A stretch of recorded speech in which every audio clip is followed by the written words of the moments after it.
remember Speaker Pelosi at one point said, "You don't have to understand it, there'll be time for that later." Well, they seem to believe that people would come to love it.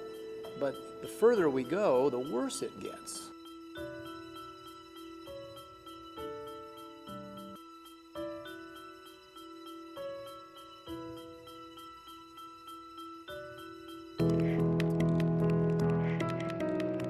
I was so disappointed that it didn't reform anything. I think it's a misnomer to call it reform. It kept the forms of healthcare we have that make it cost too much and deliver too little quality, and just makes them worse. So, making healthcare appear to be free through the third-party reimbursement system, the worst one we have, with government doing the reimbursing and the controlling.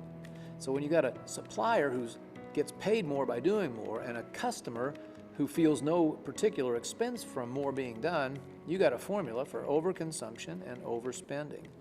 And behind all this, you've got this legal malpractice industry, which has built enormous excess through defensive medicine. Ask anybody in healthcare, ask any physician in America, there isn't any question. It's a very large factor, and we should be acting to take it out. So all those things are perpetuated or even magnified now as you're going to subsidize tens of millions of more people into this failed system. We created a program called the Healthy Indiana Plan for low-income, uninsured people. It amounts to HSAs for poor people. We called it the Power Account. It's an acronym I thought up in the shower one morning, only place I get good ideas. So Personal Wellness and Responsibility Account. And what we're finding out is that, first of all, low-income people are just as capable as anybody else of making wise decisions when it's their own money that they're spending.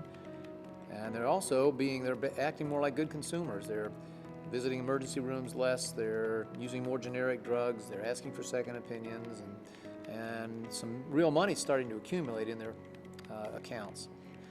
Certainly the notion of government being the sole authority, dictating medical procedures, dictating what services must be covered, trying to micromanage what is now 18% or more of our entire economy, is a prescription for both financial failure and eventually medical failure.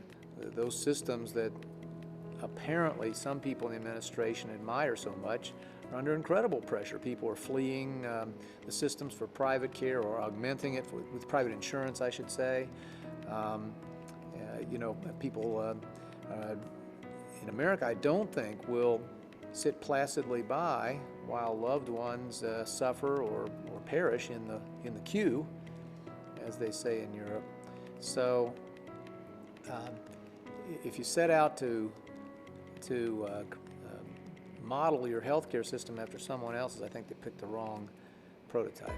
There's obviously real sentiment in the country for repealing this bill, for the colossal mistake that it was, and replacing it, I would hope, with a new a set of changes that trust the American people and empower them to make more of their own healthcare choices. The administration believed, I guess, that if they just jammed this thing through, I remember Speaker Pelosi at one point said, "You don't have to understand it, there'll be time for that later."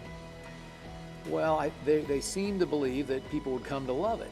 But the further we go, the worse it gets, the worse it looks. We learn more and more about more cost, about more loss of choice, about higher, not lower premium.